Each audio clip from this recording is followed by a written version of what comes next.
గిరిజన మహిళలతో కలిసి డ్యాన్స్ చేసిన రష్మిక. పేరుకు కన్నడ కుట్టి అయినంత తెలుగు ప్రేక్షకుల్లోనూ ప్రత్యేక గుర్తింపు సంపాదించుకుంది. రష్మిక మందన ఇండస్ట్రీకి అడుగుపెట్టిన కొద్ది కాలంలోనే స్టార్ హీరోయిన్తో సమానంగా క్రేజ్ తెచ్చుకోవడం అంటే మాటలు కాదు. రష్మిక తన డెబ్యూ సినిమాతోనే తెలుగు ప్రేక్షకులకు మనసులో చోటు దక్కించుకుంది. నాగశౌర్య సరసన చలో సినిమాతో తొలి అడుగు వేసిన రష్మిక ఆ సినిమాతోనే తనకంటూ ప్రత్యేకమైన గుర్తింపు తెచ్చుకుంది.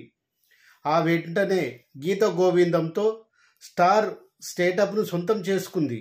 తద్వారా వరుసగా సరిలేరు నీకెవరు, భీష్మ, పుష్ప, సీతారామం లాంటి సినిమాలతో టాలీవుడ్ తన దూకుడు కొనసాగింది. రష్మిక ఏ సినిమా ఒప్పుకున్నా అది హిట్ అవుతుందని నమ్మకం ఇప్పుడు ఇండస్ట్రీలో ఉంది. గత 2 ఏళ్లుగా ఆమె కెరీర్ గ్రాఫ్ అమాంతంగా ఎగబాకింది. ఆమె చేసిన సినిమాలు 100 కోట్లు వసూళ్లు రాబడుతున్న అందరినీ ఆశ్చర్యపరుస్తున్నాయి.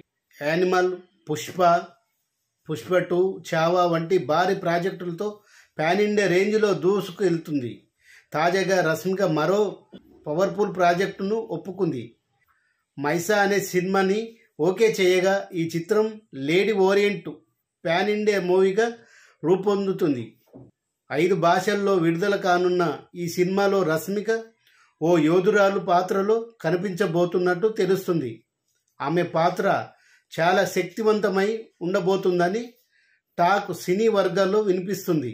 హైదరాబాద్లోని అన్నపూర్ణ స్టూడియోలో నిర్వహించిన ఈ ఈవెంట్లో రష్మిక గిరిజన మహిళలతో కలిసి డ్యాన్స్ చేయడం అందరినీ దృష్టిని ఆకర్షించింది.